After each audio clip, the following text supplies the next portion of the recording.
तो लिसन, यहाँ पे हम डिस्कस कर रहे थे इक्वेटर। तो इक्वेटर क्या होता है एक्चुअली? जो हमारी अर्थ है, अर्थ के ठीक बीच में से जो हॉरिजॉन्टल लाइन पास होती है, इमेजिनरी लाइन, जिसको हम लैटिट्यूड बोलते हैं। तो इसको 0 डिग्री लैटिट्यूड भी बोला जाता है। आप इंटरनेट में पिक्चर है, उस पिक्चर में देख सकते हो। तो 0 डिग्री लैटिट्यूड जिसको हम इक्वेटर बोलते हैं, तो ये इक्वेटर क्या करता है, हमारे अर्थ को 2 इक्वल पार्ट में सेपरेट करता है। जिसको हम ऊपर वाले पार्ट को नदर्न हेमिस्फीयर बोलते हैं, और नीचे वाले इक्वेटर के नीचे वाले पार्ट को हम सदर्न हेमिस्फीयर। तो हमारा जो इंडिया है, हमारा इंडिया टोटली नदर्न हेमिस्फीयर में आता है। कहाँ पे आता है? नदर्न हेमिस्फीयर में। आई रिपीट अगेन, जो इक्वेटर है, इक्वेटर को हम 0 degree latitude line, imaginary line बोलते हैं। जो अर्थ ग्लोब को, हमारे अर्थ ग्लोब को 2 इक्वल पार्ट में डिवाइड करते हैं। जो नॉर्थ वाला पार्ट है उसको हम नदर्न हेमिस्फीयर बोलते हैं, और इक्वेटर के नीचे जो पार्ट है उसको हम सदर्न हेमिस्फीयर बोलते हैं। मतलब एक स्फीयर जो हमारी अर्थ स्फेरिकल है, उसको 2 हाफ स्फीयर में इस लाइन की वजह से डिवाइड किया जाता है। अभी इस 0 डिग्री लैटिट्यूड की कैरेक्टरिस्टिक क्या है? तो यहाँ पे सन के रेज डायरेक्ट पहुंचते हैं, इसीलिए इस वाले एरिया को ट्रॉपिकल रीजन बोला जाता है। तो ये ट्रॉपिकल रीजन नॉर्थ में और साउथ में, इस 0 डिग्री लैटिट्यूड के नॉर्थ में और साउथ में कहाँ तक होता है? तो 23.5 डिग्री नॉर्थ में होता है, और 23.5 साउथ तक होता है।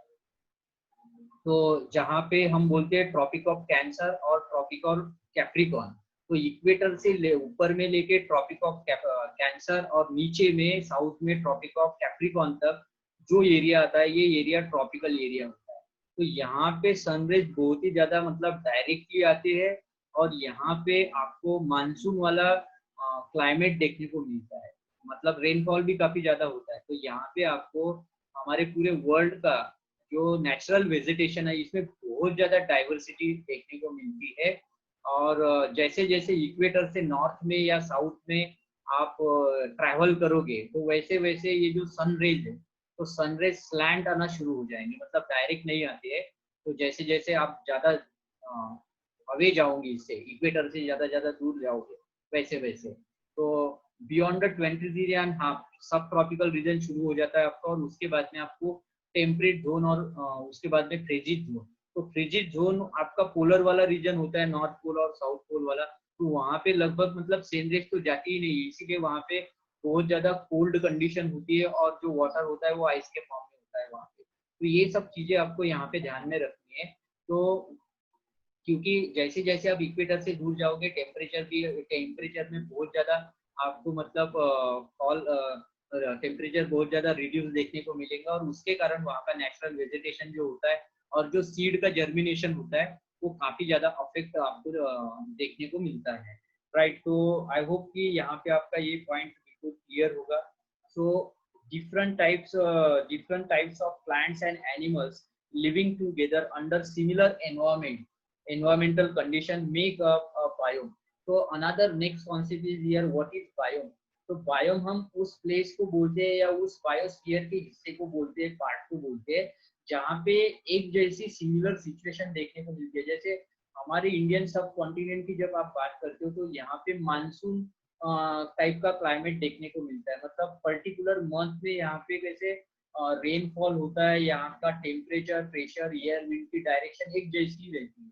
तो ऐसे सिचुएशन में जो भी पार्ट आता है, तो वहाँ का जो नेचुरल वेजिटेशन है और एनिमल हैबिटेट है, या हम एनिमल्स और ऑर्गेनिज्म की बात करेंगे, तो वो आपको एक जैसा इकोसिस्टम, आपको यहाँ पे बैलेंस इकोसिस्टम देखने को मिलता है। लेकिन जरूरी नहीं है कि वर्ल्ड के सारे के सारे मतलब पूरे के पूरे वर्ल्ड में अलग अलग हिस्सों में एक जैसा ही पैटर्न होगा। ये अलग अलग हो सकता है वहाँ का क्लाइमेट। तो उसके बारे में भी हम ग्लोब को जब पढ़ेंगे तब थोड़ा डिस्कशन करेंगे उसके ऊपर में। तो ये बात आपको यहाँ पे याद रखनी है। I repeat again, the different types of plants and animals living together under similar environmental conditions. अलग अलग टाइप के प्लांट्स, एनिमल्स, ऑर्गेनिज्म जब एक ही टाइप के सिमिलर कंडीशन के क्लाइमेट में क्या करते हैं, सर्वाइवल करते हैं, तो ऐसे पार्ट को हम बायोम बोलते हैं। ठीक है, ये सिचुएशन बायोम वाली होती है। तो a biome comprises all the ecosystem within a given geographical area. तो ऐसे इंडियन सब कॉन्टिनेंट में अभी बहुत ज्यादा डाइवर्सिटी है। तो ये जो डाइवर्सिटी देखने को मिलती है, तो ये यहाँ के जो फिजिकल फीचर्स है और यहाँ की जो क्लाइमेटिक कंडीशन है, तो सिमिलर कंडीशन होने के कारण यहाँ पे बहुत ज्यादा डाइवर्सिटी देखने को मिलती है। तो एज एन बायोम इसको हम स्टडी करेंगे, जो कि बायोडाइवर्सिटी में आता है। तो बायोडाइवर्सिटी की जो स्टडी की जाती है, तो ये फैक्ट याद रखिए आप। इंटरनेशनल कंजर्वेशन एक इंस्टीट्यूशन है, ऑर्गेनाइजेशन है। आई थिंक 1987 में ये फॉर्म हुआ था, और इसका जो हेडक्वार्टर है वो यूएसए में है। तो यहाँ पे क्या किया जाता है कि किसी भी कंट्री या किसी भी रीजन में, किसी भी वर्ल्ड के पार्ट में अगर मोर देन 5000 स्पीसीज पाई जाती है, प्लांट्स की या ऑर्गेनिज्म की, मोर देन 5000, तो उसको मेगा बायोडाइवर्सिटी का स्टेटस दिया जाता है। और इसके साथ साथ में ये भी देखा जाता है कि वहाँ पे एक्वेटिक हैबिटेट कैसा है या मरीन बॉर्डर है कि नहीं है। ये दो तीन पैरामीटर को यहाँ पे चेक किया जाता है। तो अब तक अगर हम स्टडी करें एट द एंड ऑफ 2019, 2090 तक रिकॉर्ड किया गया है कि वर्ल्ड में 19 बायोडाइवर्सिटी। तो ये बायोडाइवर्सिटीज कौन कौन सी है, इसमें इंडिया भी है। हमारे एशिया में कितनी आती है, अफ्रीका में कितनी आती है, या फिर वेस्ट यूरोप में कितनी आती है, या अमेरिका कॉन्टिनेंट है, नॉर्थ और साउथ अमेरिका कॉन्टिनेंट में कितनी बायोडाइवर्सिटी है। तो मेगा बायोडाइवर्सिटीज की मैं बात कर रहा हूँ यहाँ पे। तो यहाँ पे ये आपको फैक्ट याद रखना है, देयर इज द ऑर्गेनाइजेशन और इंस्टीट्यूट, इंटरनेशनल ऑर्गेनाइजेशन है, and the name of organisation is international conservation. International conservation name है इसका। ओके, तो ये संस्था क्या करती है, on the basis of varieties of animals and plant species. तो 5000 के ऊपर में जहाँ पे वेराइटीज देखने को मिलती है, जहाँ पे मरीन बॉर्डर देखने को मिलती है, जैसे कोस्ट लाइन वाटर बॉडी जहाँ पे देखने को मिलती है, जैसे अरेबिक सी हो गया, या बे ऑफ बंगाल, या इंडियन ओशन। तो हमारी ये वाटर बॉडीज है हमारे साथ में, और साथ साथ में एक्वेटिक हैबिटेट। तो उस जगह को डिक्लेयर किया जाता है मेगा बायोडाइवर्सिटी। ओके, तो मेगा बायोडाइवर्सिटीज की लिस्ट आप लोग बनाओगे, तो ये याद रखना है आपको। सो हम डिस्ट्रीब्यूशन ऑफ नेचुरल वेजिटेशन की बात करेंगे इस चैप्टर में। The natural vegetation zones of the world coincide with the terrestrial biome.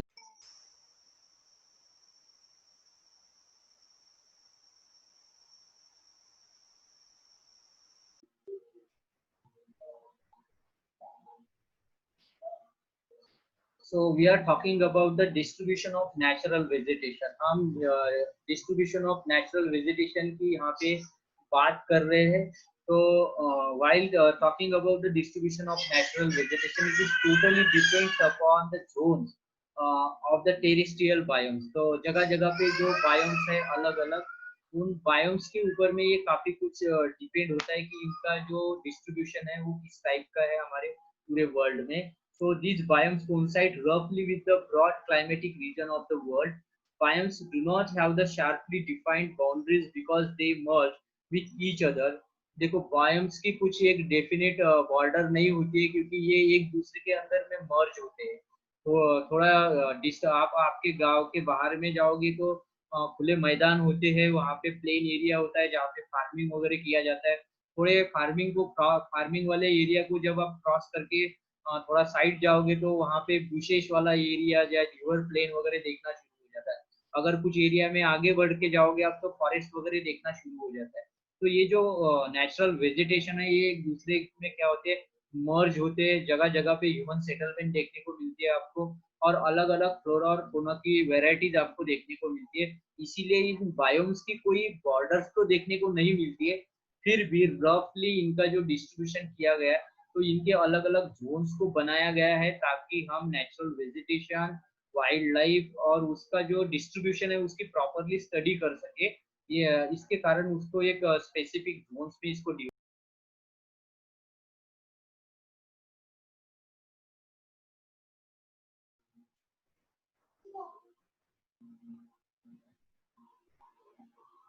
हम बात कर रहे थे distribution of wild life and natural vegetation. I hope कि यहाँ तक आपका कॉन्सेप्ट क्लियर हो। सो इस एक टेबल दे के रखा है आपके टेक्स्ट बुक में, उसी टेबल को हम यहाँ पे डिस्कस करेंगे। एंड द टेबल में देखिए सब polar, cool temperate, warm temperate, tropical and equatorial. तो देयर आर द 5 जोन्स, और इन 5 जोन्स में किस टाइप का मतलब क्लाइमेटिक कंडीशंस होती है, तो उसके बारे में इंफॉर्मेशन दी है। और उसके जो लोकल नेम्स है, by which names we call the zones, उसके बारे में जानकारी मिलती है। तो उसको एज इट इज आपको ध्यान में रखना होगा, ठीक है। अगर आप एक सर्कल बना लेते हो, ठीक है, अभी अगर आप कॉपी में एक सर्कल बना लेते हो स्फेरिकल शेप का, राइट, जो कि हमारी अर्थ है, और बीच में से एक लाइन आप खींच लेते हो, हॉरिजॉन्टल लाइन, तो उस लाइन को हम 0 डिग्री लैटिट्यूड, क्या बोलेंगे, 0 डिग्री लैटिट्यूड। तो ये अभी करना है आपको, ताकि आप इस टेबल को अच्छी तरह से समझ पाओ, राइट। क्या करोगे आप, एक सर्कल, स्फेरिकल सर्कल, आप स्फेरिकल भी बोल रहे हो मैं, और सर्कल भी बोल रहा हूँ, तो आप समझिए इस बात को। तो एक सर्कल को ड्रॉ कीजिए आप, और सर्कल को ड्रॉ करने के बाद में क्या करना है आपको, बीच में से हॉरिजॉन्टल एक लाइन सेंटर में से पास करनी है आपको, जिसको आपको 0 डिग्री लैटिट्यूड बोलना है। क्या बोलना है, 0 डिग्री लैटिट्यूड। तो 0 लिख लीजिए एंड में, राइट, और डिग्री के लिए 0 के ऊपर में और एक 0 दे दीजिए, that is the 0 degree. Okay, इसी को हम इक्वेटर बोलते हैं। क्या बोलते हैं, इक्वेटर।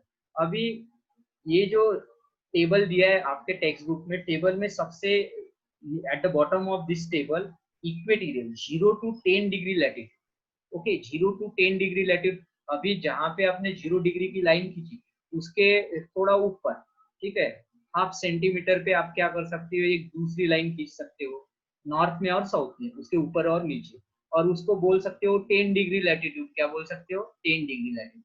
और इस एरिया को अभी आप क्या कर दो, शेड कर दो पेंसिल से या पेन से। तो ये जो एरिया है, ये ये जो एरिया होता है, ये रेन फॉरेस्ट वाला एरिया होता है। तो यहाँ पे आपको मैक्सिमम जो फॉरेस्ट देखने को मिलते हैं इस एरिया में, वो रेन फॉरेस्ट एरिया देखने को मिलता है। तो अभी हम बात करेंगे इंडिया के बारे में। तो इंडिया हमारा नदर्न हेमिस्फीयर में आता है, मतलब जो आपने 0 डिग्री लैटिट्यूड को खींचा है, राइट, ड्रॉ किया है, उसके नॉर्थ वाले पोर्शन में हमारा इंडिया आता है।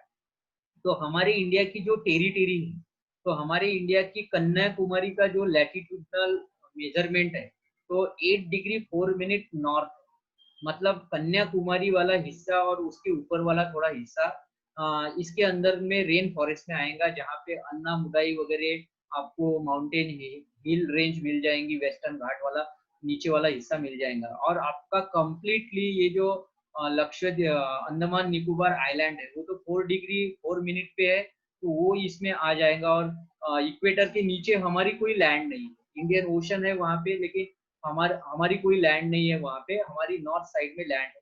तो यहाँ पे मैंने क्लियर किया।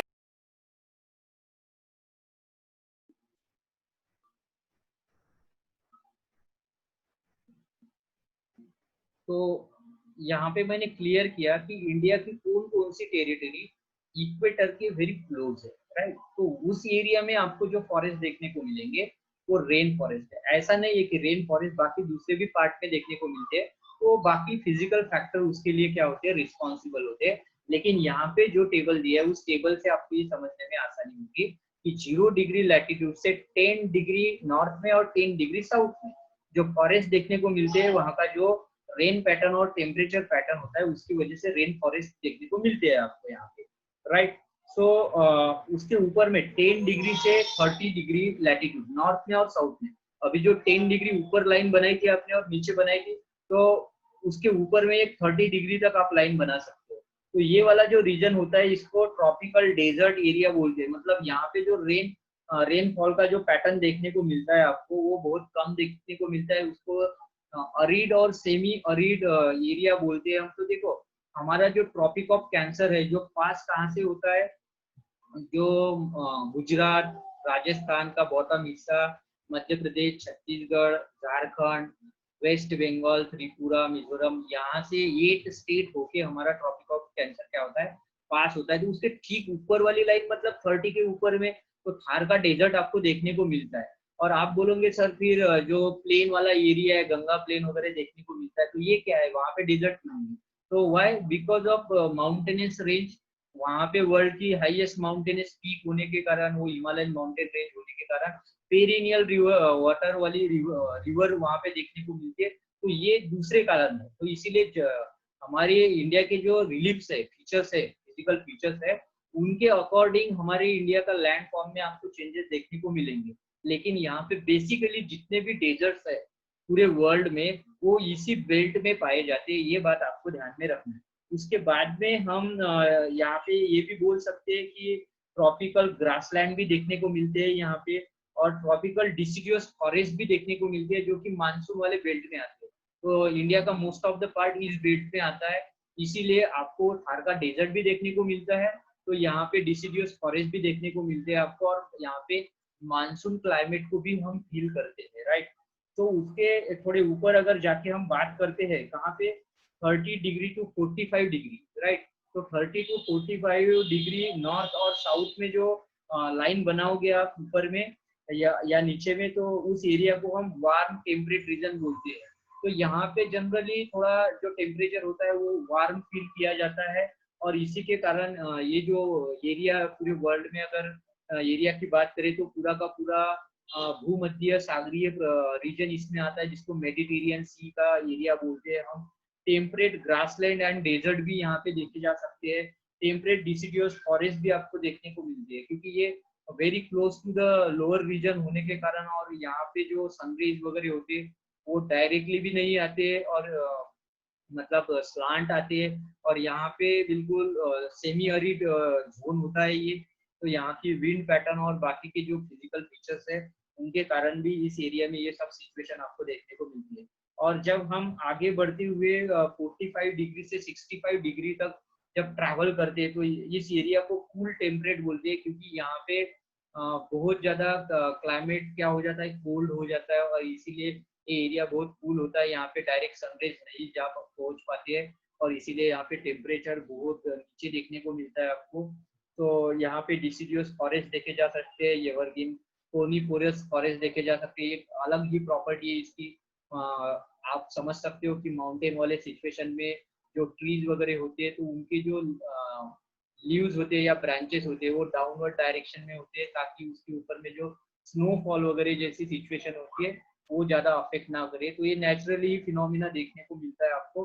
और उसके बाद में जो 65 एंड अबोव लैटिट्यूड्स है, तो वो आपका सब पोलर रीजन में आता है, फ्रिजिड जोन में आता है। वहाँ पे आइस ही आइस देखने को मिलता है आपको, जिसको हम टंड्रा या टुंड्रा बोलते हैं, ये याद रखिए आप।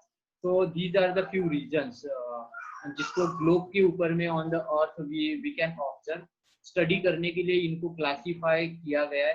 तो आई होप यहाँ तक आपको बातें क्लियर हो सभी चीजें। तो नेक्स्ट पोर्शन जो पढ़ेंगे हम, वो बाद वाले लेक्चर में पढ़ेंगे। आपको लिंक सेंड की जाएगी इन द मॉर्निंग। तो इसीलिए किसी को भी हड़बड़ी में ऐसे मैसेज वगैरह नहीं ड्रॉप करना है कि सर क्लास कब होगा वगैरह। तो सब चीजें आपको मतलब मैसेज ग्रुप पे मिल जाएंगी। तो ग्रुप को चेक करते रहिए आप, मॉर्निंग में क्लास होगी।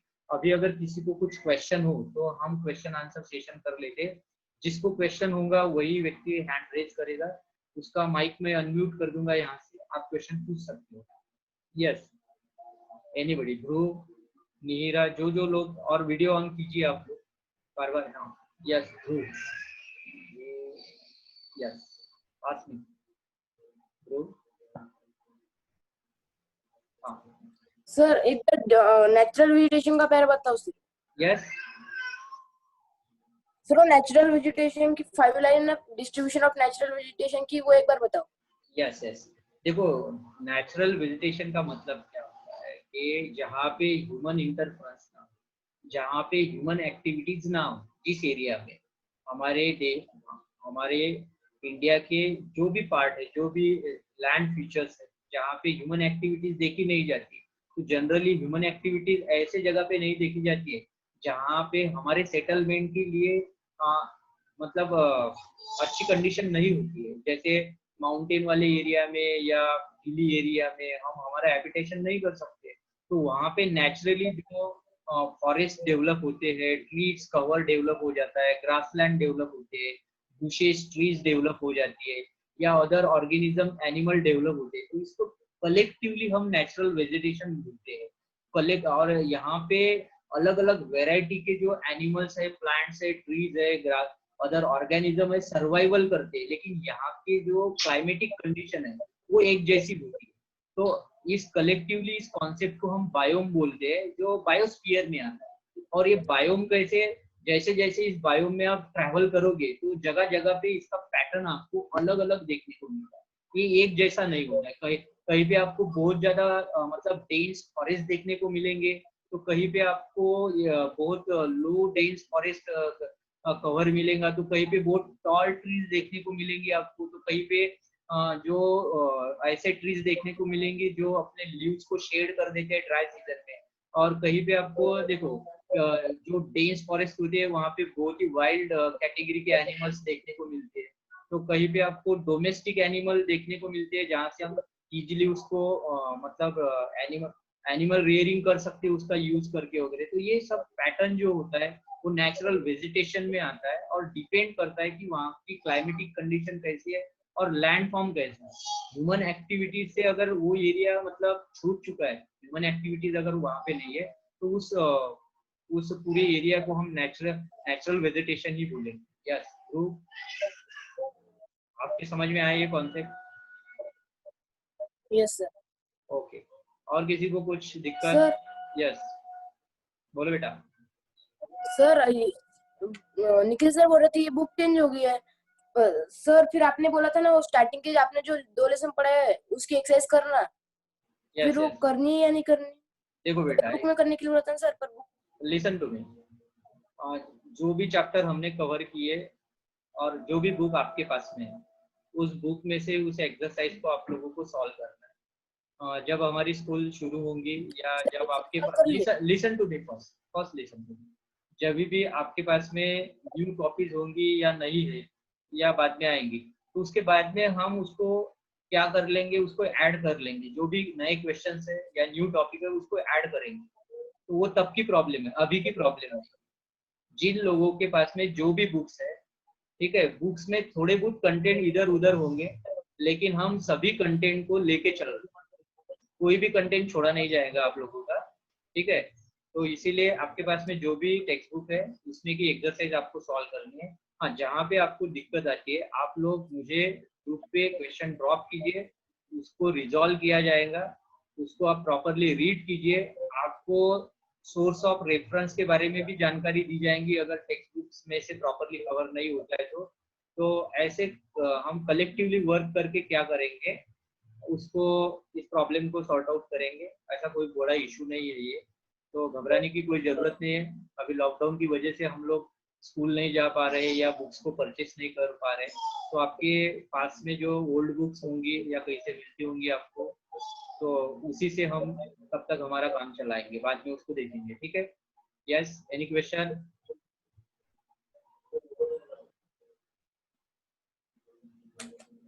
Yes Meenal, have you any question?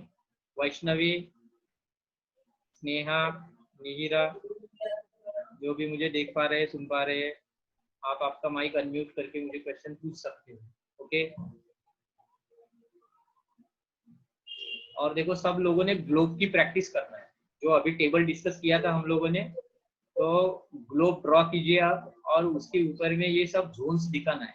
Equator कहाँ पे है, इक्वेटर के ऊपर में 10 डिग्री नॉर्थ, 10 डिग्री साउथ, उसके बाद में 30 डिग्री तक, उसके बाद में 45, देन आफ्टर 65 एंड बियॉन्ड 65। ये जो जोन्स डिस्ट्रीब्यूट है उसके प्रॉपरली उसका लेबलिंग करना है और उसके जो फीचर्स है वो लिखना है आप लोगों को, ठीक है। तो ठीक है, आप चैप्टर को रीड कीजिए, उसके बाद में जो भी क्वेश्चंस आते हैं आप लोग मुझे पूछ सकते हो, नो प्रॉब्लम। तो यहाँ पे रोकेंगे हम क्लास को और बाद में नेक्स्ट मीट में इसको कंटिन्यू करेंगे। तो see you then. I am ending this meeting now, right?